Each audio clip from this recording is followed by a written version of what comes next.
was the presentation we made to the town council in Morinville about a month ago, basically asking them for a donation, if you call it that, a very low-cost lease for about 6.5 acres of land, and hopefully it'll answer questions 1 and 4 that were on the list. Some of these slides you saw in my presentation this morning. I'll just give you a second to read through those.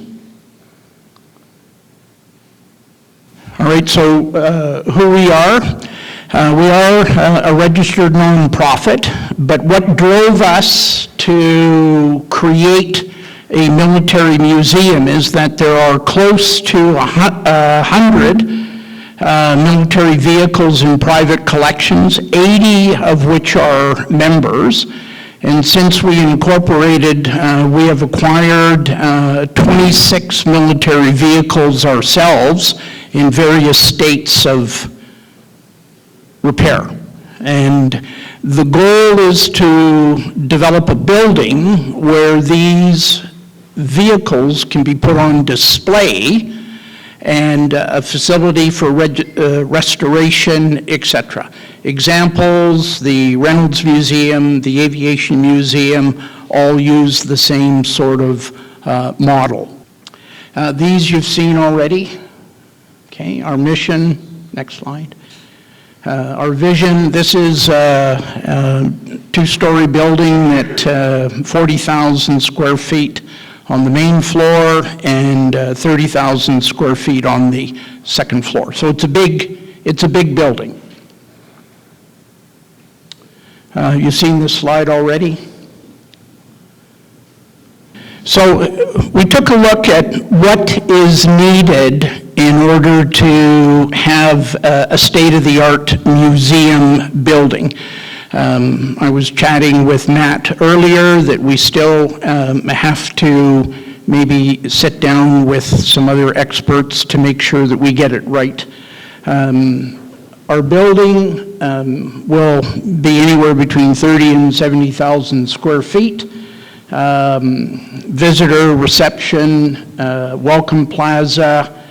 We plan to have a cafe, food service, visitor parking, and 2 25-person meeting rooms. And what I mean by that is this room would be for 100, so half that, but it'll have the dividing doors in it as well so that we can host private clubs, support the community any way we can with respect to being a part of the community that we're located in.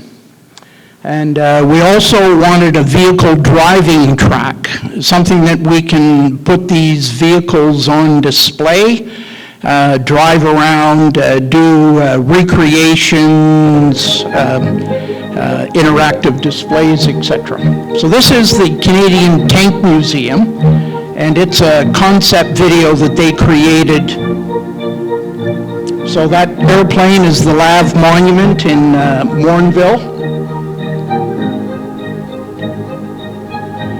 And the land that it's on is going to be a major park, picnic areas, the actual building, and you'll see the driving track, display area.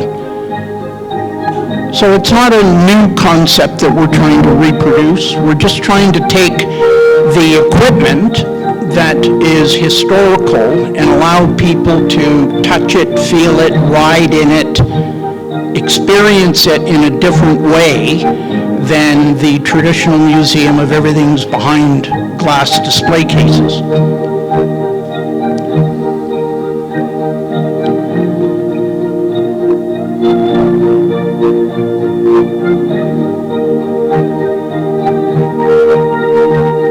Of course, this is located at the Oshawa Airport, formerly the Ontario Tank Museum, now the Canadian Tank Museum.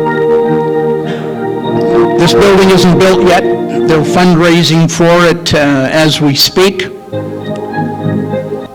But it's a good idea as to our vision with respect to the the building. So we took a brief look at museum staffing. Very low end. I based this on the Royal Edmonton Regiment and its current staffing. I read the financial statements from the Aviation Museum, and their funding for staff is $500,000 a year. So they've got a huge paid staff at their museum. Most of ours is going to be based on volunteers partaking in it. But we're going to grow, and eventually some of those positions will have to become paid if we're going to sustain the museum. Revenue sources. I was asked, how do we financially sustain the museum? It's amazing how much money you can make if you have a Jeep on a movie set sitting there for $300 a day and it'll never get used. Okay? Scott Cullicutt has been involved in providing military vehicles to movie sets, Demonji, the Reverend, etc. And I saw the video of the avalanche in Kananaskis. Well, they created an avalanche for Jumanji, and the people didn't realize that the snow can move a lot further, and we're burying equipment and everything. So one source there. Our big fundraiser will be a tank fest or vehicle fest. We're experimenting with a charity machine gun shoot, inviting people to come out and shoot the machine gun. We approached the CFO and they support it. We're just now waiting for members of the Department of National Defence to give us permission to do the shoot. And I'm pretty sure it'll happen. If it doesn't happen in Edmonton, probably Wainwright, the other big base in Alberta. Museum admission, obviously the $5, $10 admission fee. There's a huge number of grants at the municipal, provincial, and federal level that we can apply for.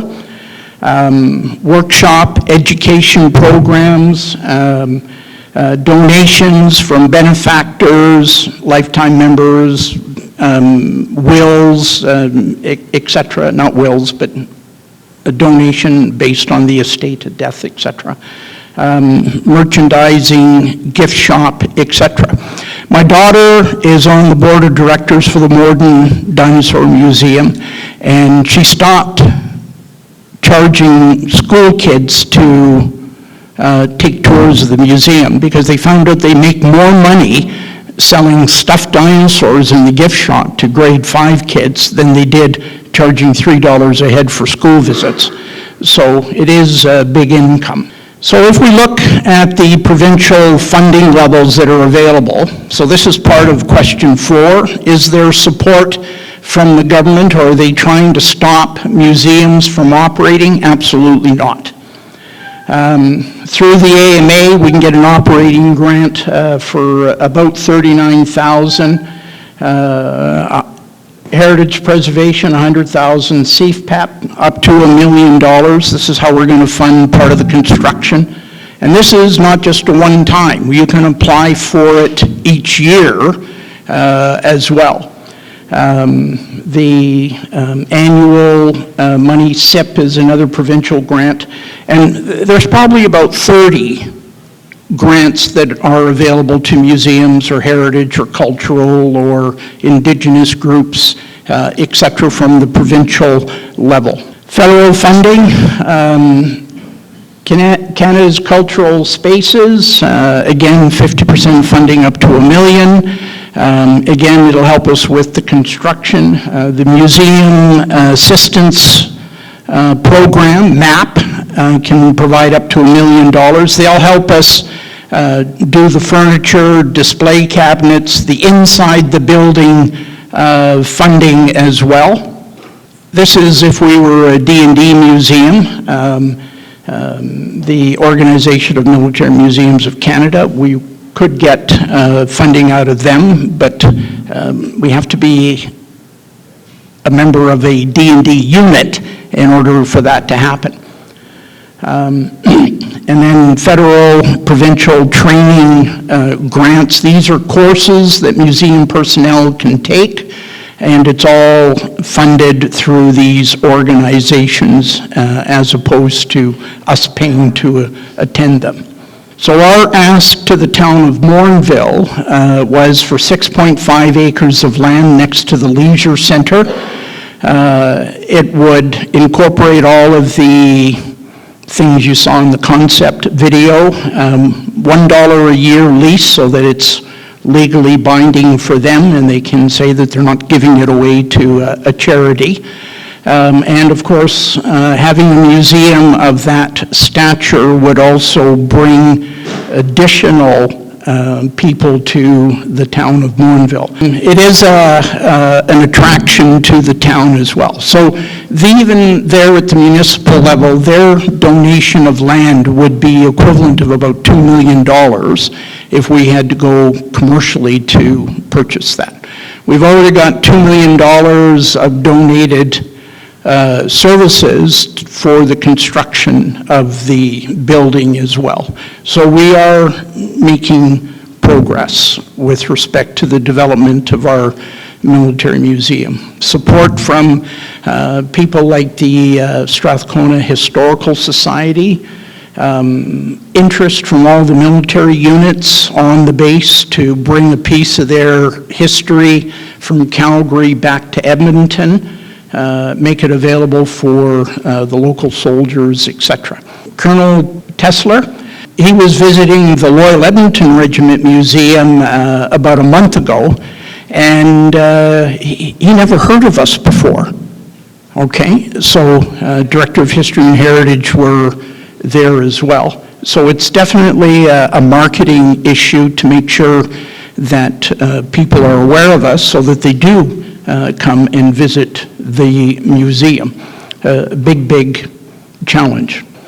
Now, that's one of the things we had to be as a registered non-for-profit, CRA accredited, etc., to be able to apply for the business firearms license to become a registered collector of the 12 series of guns, etc.